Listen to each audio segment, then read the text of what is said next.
3-day trip, and the timing worked out pretty well because these parts came in.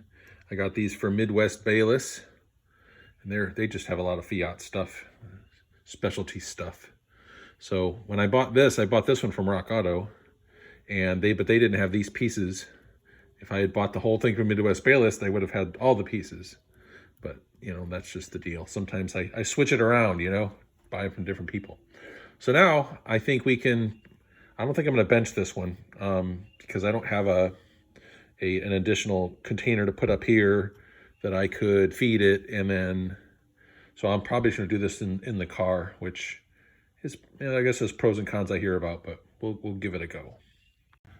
I'm having a really hard time getting that bolt onto the new master cylinder.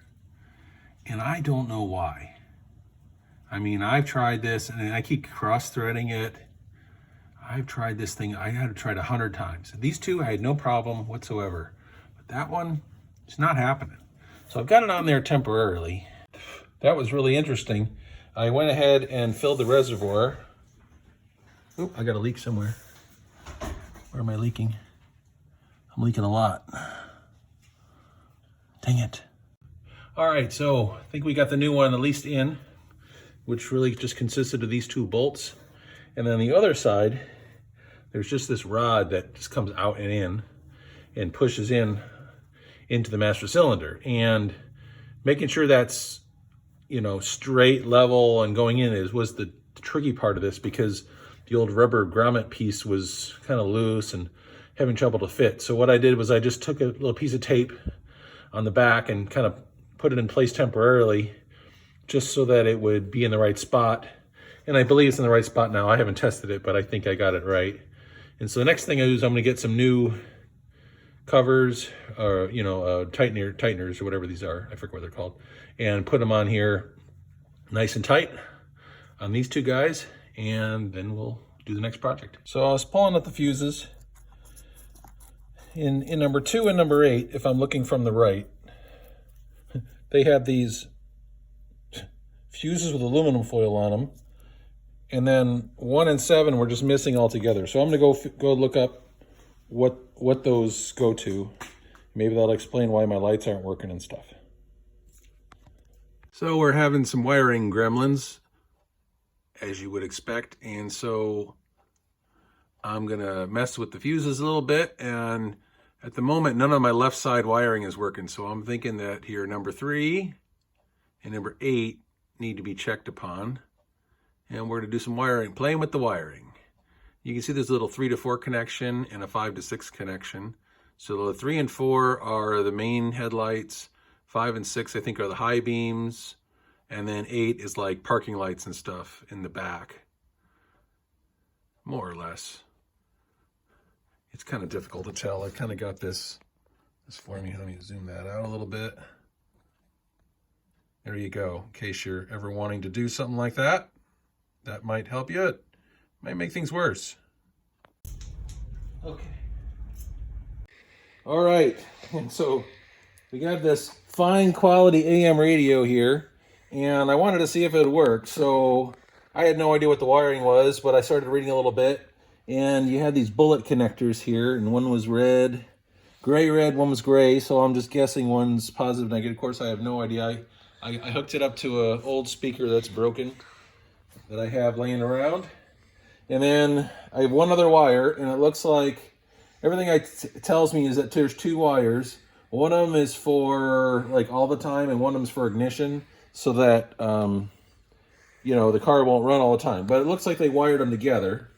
So I have one wire. So and everything I've heard says that, or read, says that it just gets grounded to the frame, or to, you know, through the frame. So I'm just grounding it there, little experiment, and let's see what we get. Similar in description to the AirPods that Apple has.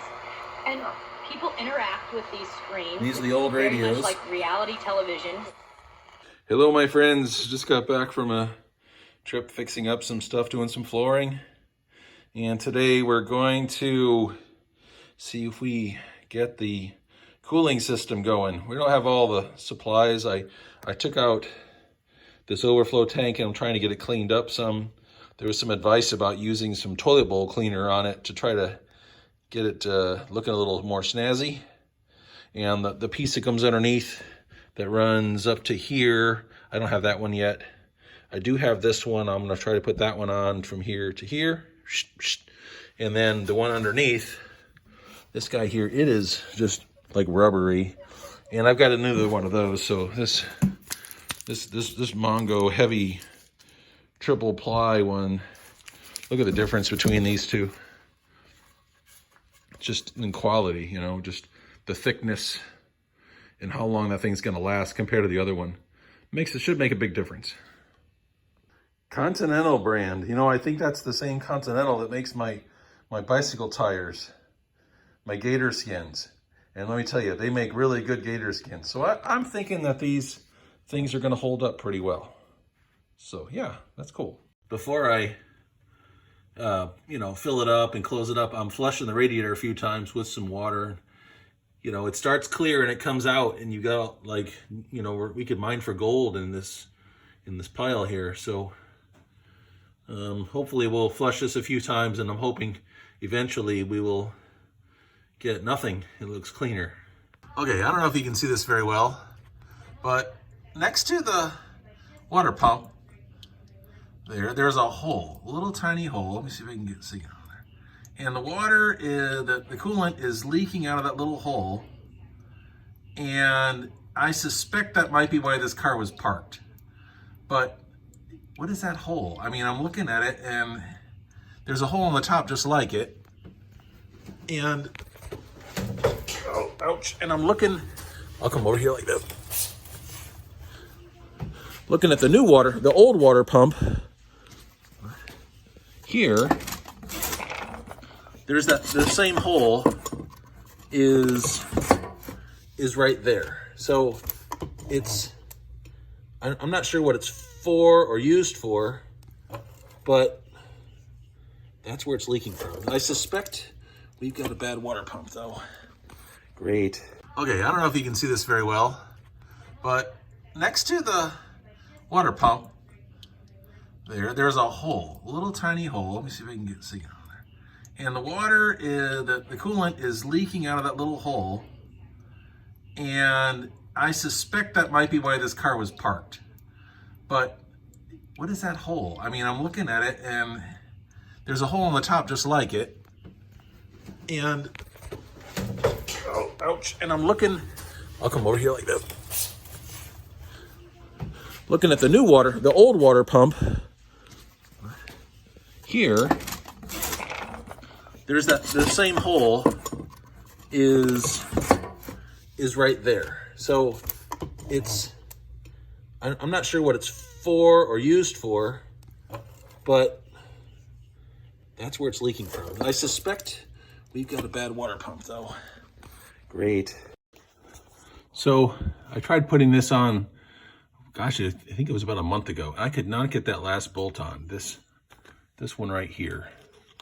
And I spent a long time trying to do it. So we're gonna try this again. So what I'm thinking is the first thing I'm gonna try is I'm just gonna isolate the issue. And so first I'm just gonna see if I can get a different bolt to fit in it, right? And this is just a plug.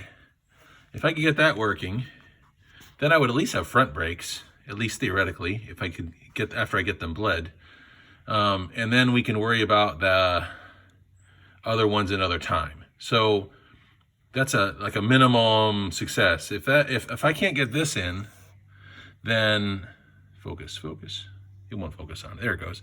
If I can get this in, if I can't, then I'm gonna have to just replace the whole thing because there's something wrong with this master cylinder. It's not threaded right. Okay, so that's first. So I've come to the conclusion that this bolt here this thing's broken, and so until I get a new one of these, I'm just gonna, it's stripped at the bottom, so I'm just gonna put a little cap in it for now, and we'll just bleed the front brakes and go with that. Well, I'm changing the oil on the 850, and the washer was broken, so I'm pulling out the old Harbor Freight special miscellaneous washers, and the closest I could find was this orange one here, a little small. I'm going to put 2 on there and tighten it back on there, see if that makes a good enough seal. Hopefully it will. We will see.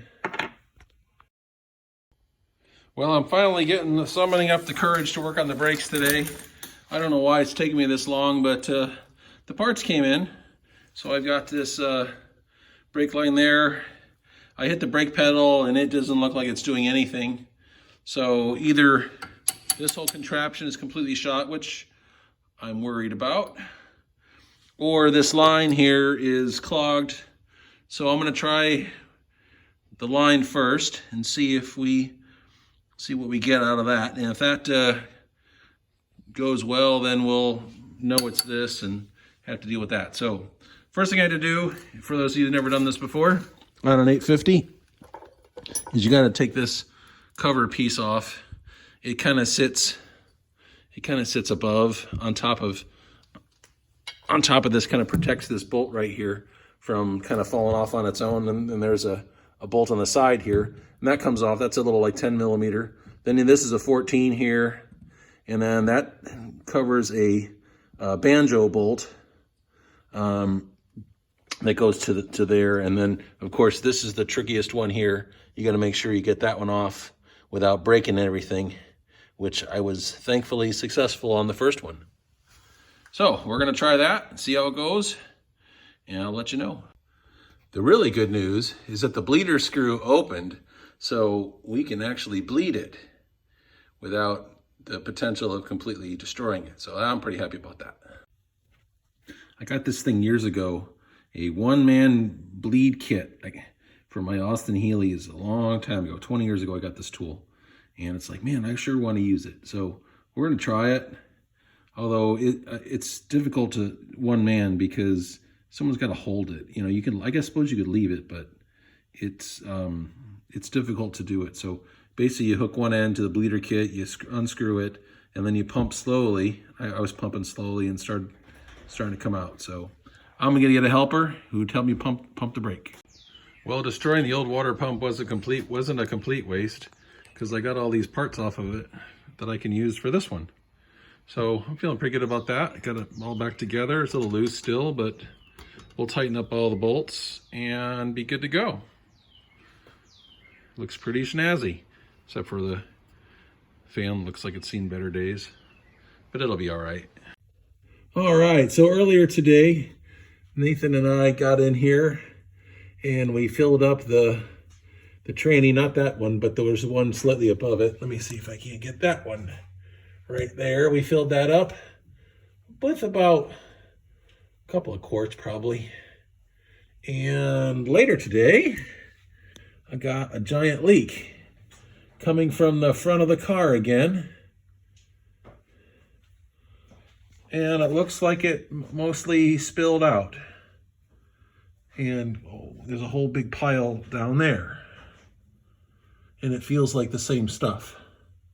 And I'm kind of scratching my head going, what happened? Is that oil is way over here in this container. How in the world did this entire floor get wet? The tunnel's wet. Over here, you can see it's rusty, hole. Now, some of that was from previous wetness. I think the cooling system, but this is new. This stuff here, and I mean, I gotta figure out what that's. That fluid's obviously got to go somewhere, doing something, and I just don't know what. I'm assuming it has something to do with the shifter, and I really don't know. Great. All right, I think we're ready to try again. I've got these things rehooked up. Now that I know there's no issue there, I'm gonna try this pump one more time, and it's gonna run out to the bucket here, and then I've got the Lone Wolf. I'm not the Lone Wolf, I do have that, but I've got the gas can separate with its own electric pump. I've already put some gas in the carburetor, so it's ready to go. All right, sorry about that. Let's try to set this up for you. It doesn't look terrible. Now I gotta turn the key. Be right back.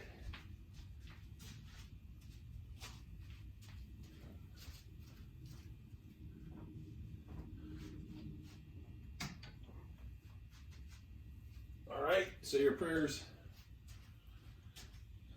That's important. All right, why are we looking at the bucket? I don't know. We can look at the bucket to see if any more fluids come in it. Let's see here. Yep, too much weight. I think things gonna knock over. All right. Here's the line. All right, let's give this a go. One Lone Wolf 6000, 2000, I don't know the number. Derek's got to tell me. Derek, what model is this? All right, here we go.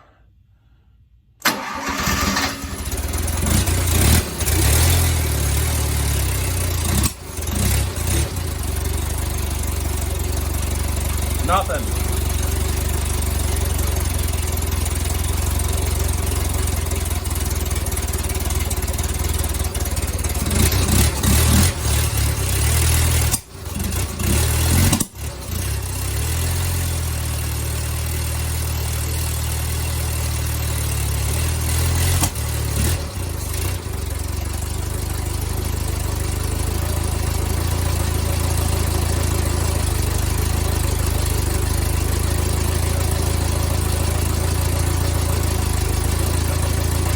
Sounds pretty good. Idling. Looks like we're about 8,000 RPM, which is about where you want to be. I'm looking through the lines there at the RPM gauge, which is working. And you can see we got fuel pressure, oil pressure. That's good. I didn't look at the fuel gauge. It should be somewhat less than empty. Let's go have a look at that real quick. Okay, so the fuel pump didn't do diddly. So, and I know it was primed. I mean, we had fuel all the way in that line, all the way to the end. Well, the light's on the fuel gauge. At least that's something. I don't know if the actual level is telling me anything, but all right, let's shut her down. All right, we're gonna try again. We put another half gallon in, hopefully. So we should have a gallon and a half of gas in the tank, just enough, hopefully, to tell us what's coming out. So far, absolutely nothing.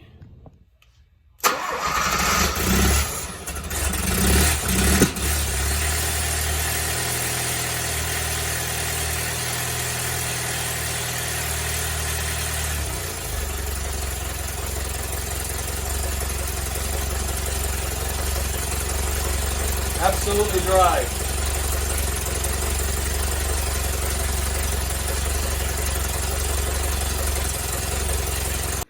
So really my options are at this point, I'm going to look into the electric fuel pump. I'm sorry, I'm going to look into the mechanical fuel pump and see what that costs and try to replace it and keep it more or less stock.